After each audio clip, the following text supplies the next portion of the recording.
शाश्वत अतिथि आपके ही नगर के वरिष्ठ मनीषी डॉक्टर अनूप चंद जी जैन यहाँ पर संपूर्ण भारत से पधारे हुए वरिष्ठ एवं युवा मनीषीगण, आज यह जो आचार्यों के योगदान पर एक दिवसीय संगोष्ठी का आयोजन हो रहा है। आज पहले ही सत्र में बोलते समय मुझे कई बातें स्मरण आ रही हैं। भगवान बाहुबली, जिनका महामस्तकाभिषेक यहाँ पर होने वाला है, इसका जब पंच कल्याणक 1985 के लगभग हो रहा था, तब मैं अपने पिताजी के साथ उस पंच कल्याणक में यहाँ पर आया था। मैं बहुत छोटा था, तो वो स्मरण मेरे जेहन में आज स्मृति के रूप में उभर कर आ रहा है। और मैं बड़ा सौभाग्य समझ रहा हूँ कि ऐसे इस महामस्त के अभिषेक के अवसर पर भी मुझे यहाँ आने का अवसर मिला है। दूसरी बात, सन 2008 में चंद्रप्रभ जिनालय में मुझे दशलक्षण महापर्व में भी आने का अवसर प्राप्त हुआ था, और उस समय भी मुझे फिरोजाबाद जैन समाज ने बहुत सम्मान और बहुत स्नेह प्रदान किया था। इसके साथ तीसरी स्मृति मेरे साथ ऐसी जुड़ी हुई है, जब परम पूज्य आचार्य प्रवर कुंद कुंद भारती में विराजते थे और मुनि श्री निर्णय सागर महाराज जी के नाम से उस समय सत्संग परम पूज्य आचार्य विद्यानंद महाराज जी के सानिध्य में आप वहाँ पर प्राकृत भाषा का अभ्यास कर रहे थे। उसका साक्षात दर्शन मैंने किया है, और आपके साथ कई कक्षाओं में भी मुझे पढ़ने का अवसर प्राप्त हुआ है। उन दिनों मैं आज जो बात आपसे कहने जा रहा हूँ, आचार्य श्री के परम गुरु परम आराध्य आचार्य विद्यानंद महाराज जी का प्राकृत भाषा के विकास में क्या योगदान है, इस विषय पर मैं आपसे कुछ बिंदुवार चर्चा करना चाहता हूँ। आप सभी जानते हैं कि एक समय भारत में ऐसा था कि भारत की ही जैन समाज रोज णमोकार मंत्र तो बोलती थी, लेकिन उसे ये नहीं पता होता था कि णमोकार मंत्र प्राकृत भाषा में लिखा हुआ है। अधिकांश लोग ये समझते थे कि ये संस्कृत भाषा का मंत्र। परम पूज्य आचार्य विद्यानंद महाराज, जिन्होंने भगवान महावीर की भाषा, उनके आगमों की भाषा प्राकृत को फर्श से लेकर के अर्श तक पहुंचाने का यदि किसी को श्रेय जाता है तो परम पूज्य आचार्य विद्यानंद महाराज जी को जाता है। एक समय ऐसा था जब लोग, चाहे श्रावक हों चाहे साधुगण हों, दोनों को ही प्राकृत भाषा के बारे में ज़्यादा ज्ञान नहीं था। अक्सर ये कहा जाता है कि प्राकृत भाषा को झोपड़ी से लेकर के राष्ट्रपति भवन तक पहुंचाने का यदि किसी ने कार्य किया तो वो पूज्य आचार्य विद्यानंद महाराज जी ने किया। और आज मुझे आपको ये बताते हुए अत्यंत गौरव का अनुभव हो रहा है कि उनकी इस श्रुत साधना का फल था कि आज केंद्र सरकार ने हमारी उस प्राकृत भाषा को शास्त्रीय भाषा का दर्जा प्रदान करके गौरव प्रदान किया है। यह हम सभी के लिए अत्यंत गौरव का विषय है कि हमारे आगम, जिनमें प्राकृत भाषा के माध्यम से सारे गूढ़ सिद्धांतों का प्रणयन हुआ है, वह भाषा अनेक सरकारी स्तर पर भी समादृत हो रही है।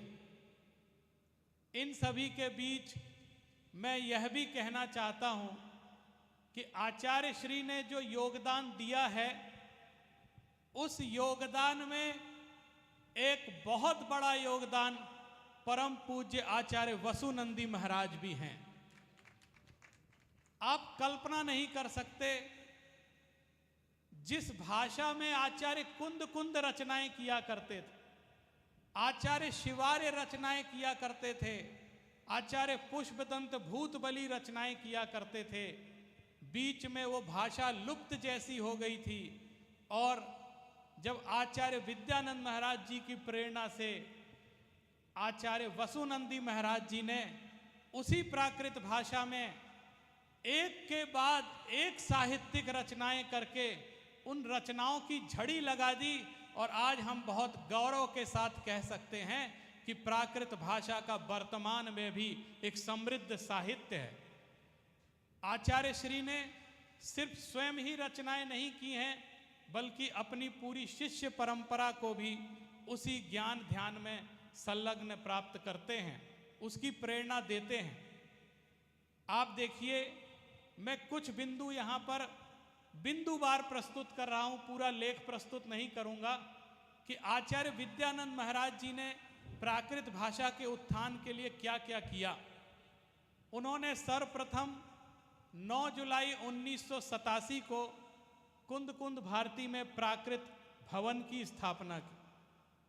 उसके अनंतर 1988 में आपकी ही प्रेरणा से श्री क्षेत्र महावीर जी के द्वारा जो जैन विद्या संस्थान संचालित होता था, उसमें अपभ्रंश साहित्य अकादमी की स्थापना हुई, और आज भी वो संस्थान प्राकृत भाषा और अपभ्रंश के आगमों का प्रशिक्षण देने का निरंतर कार्य कर रहा है। इसके अनंतर आचार्य श्री का ही योगदान था कि उन्होंने 1988 में उस समय के उपराष्ट्रपति डॉक्टर शंकर दयाल शर्मा जी के मुख्य आतिथ्य में आचार्य कुंद कुंद द्विसहस्त्रताब्दी समारोह का उद्घाटन किया, जिसका पूरा वर्ष भर प्राकृत संगोष्ठियों का संचालन होता रहा। उनकी ही प्रेरणा से 1989 में एक प्राकृत विद्या नाम की शोध पत्रिका का अभूतपूर्व प्रकाशन हुआ, क्योंकि इसके पहले प्राकृत भाषा को लेकर के कोई भी शोध पत्रिका प्रकाशित नहीं होती थी, और उसको प्रकाशित किया, जो कि आज भी निरंतर प्रकाशित हो रही है। एक बहुत बड़ा योगदान उन्होंने यह भी दिया कि हम लोग हमेशा श्रुत पंचमी पर्व मनाया करते हैं और शास्त्र की पूजा किया करते हैं, लेकिन उनका यह भी योगदान था कि 1995 में एक प्राकृत संगोष्ठी के माध्यम से उन्होंने ये घोषणा की कि जैसे हम लोग श्रुत पंचमी पर्व मनाते हैं और उस दिन षटखंडागम की पूजा करते हैं, ये दिगंबर संप्रदाय का प्राकृत आगम है, हम लोगों को उस दिन प्राकृत दिवस मनाना चाहिए, जैसे कि रक्षाबंधन के दिन पूरी दुनिया संस्कृत दिवस मनाती है। ये भी उनका एक बहुत बड़ा योगदान है। और हर जगह हर भाषा में कवि सम्मेलन हुआ करते थे, लेकिन पहली बार प्राकृत भाषा के कवि सम्मेलनों का शुभारंभ भी आचार्य श्री के सानिध्य में प्रारंभ हुआ। आप लोग आश्चर्य करेंगे, ऊपर से हमें कभी सहयोग नहीं मिलता था। हम लोग विद्यार्थी थे और एक बार विश्वविद्यालय अनुदान आयोग ने नेट परीक्षा से प्राकृत भाषा को हटा दिया। हमारे सामने कोई आसरा नजर नहीं आ रहा था, हम किससे कहें, क्या सुने। मैं उस समय विद्यार्थी था और मैंने एक पोस्ट कार्ड कुंद कुंद भारती लिखा आचार्य श्री के नाम से, और उस पोस्ट कार्ड को पढ़ करके आचार्य श्री ने एक बहुत उच्च स्तरीय बैठक का आयोजन किया, और उस समय जो कुलपति डॉक्टर मंडन मिश्री जी थे उनको निर्देशित किया। और मुझे इतना आश्चर्य हुआ कि अगले 6 महीने के अंदर ही यूजीसी ने प्राकृत भाषा को एक स्वतंत्र कोड दे करके उसमें उसकी स्थापना की। ऐसा उनका अभूतपूर्व योगदान जिसको हम कभी विस्मृत नहीं कर सकते। 1995 में आपने अखिल भारतीय शौर सेनी प्राकृत संसद की स्थापना की, जिसके माध्यम से बहुत सम्मेलन और बहुत कार्यक्रमों का आयोजन हुआ। आपकी दूरदृष्टि बहुत सूक्ष्म रहती थी और आगे तक की भविष्य की योजनाएं लेकर के आप चलते थे। उसी के तहत आपने 1998-99 में मेरे विश्वविद्यालय श्री लाल बहादुर शास्त्री केंद्रीय संस्कृत विश्वविद्यालय में प्राकृत भाषा विभाग की स्थापना करवाई। इसके बाद उन्होंने प्राकृत के क्षेत्र में काम करने वाले जो मनीषी विद्वान हैं उनको प्रोत्साहित करने के लिए आचार्य कुंद कुंद प्राकृत पुरस्कार की भी स्थापना की और अनेक विद्वानों को 1 लाख रुपए की राशि से पुरस्कृत किया। ऐसा विद्वानों को प्रोत्साहन देने वाले आचार्य श्री का योगदान सिर्फ इतने तक ही सीमित नहीं है, बल्कि उसके बाद राष्ट्रपति भवन में हमेशा संस्कृत के विद्वानों को पुरस्कृत किया जाता था, लेकिन आचार्य श्री की प्रेरणा से वहाँ पर 2 पुरस्कारों की स्थापना हुई। एक युवा मनीषी पुरस्कार और दूसरा वरिष्ठ विद्वानों के लिए पुरस्कार। तो राष्ट्रपति भवन में भी जो प्राकृत के क्षेत्र में कार्य कर रहे हैं उनको राष्ट्रपति से सम्मानित कराने का कार्य भी आचार्य विद्यानंद मुनिराज जी ने किया था।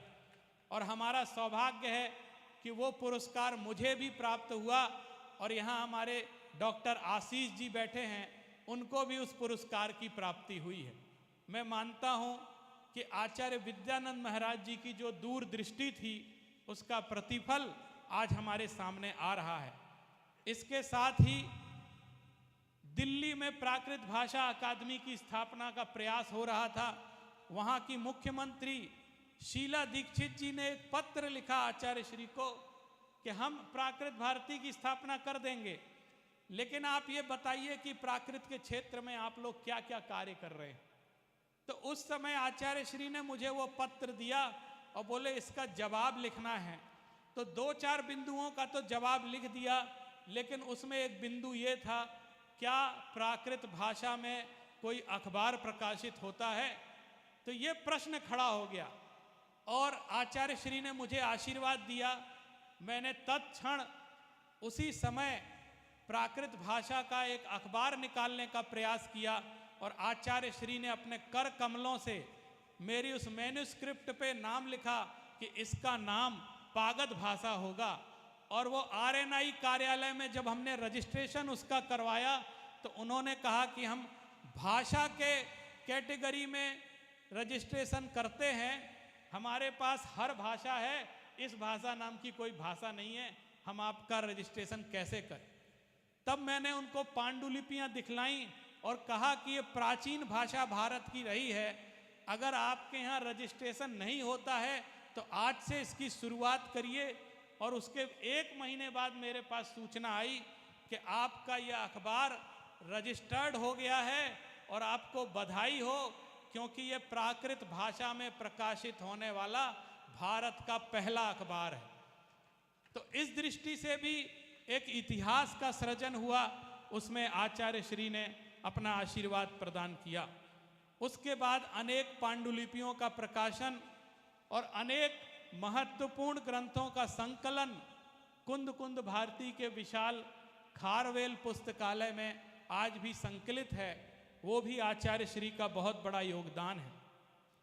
और अंत में मैं आपसे एक बात, चूँकि आचार्य प्रवर उनके बहुत करीब रहे हैं, उनके अंतेवासी हैं, बहुत वर्षों तक आपने श्रुत साधना उनके सानिध्य में रहकर की है, तो और क्या क्या उन्होंने योगदान दिया है ये तो आचार्य प्रवर के मुख से ही हम सुनेंगे।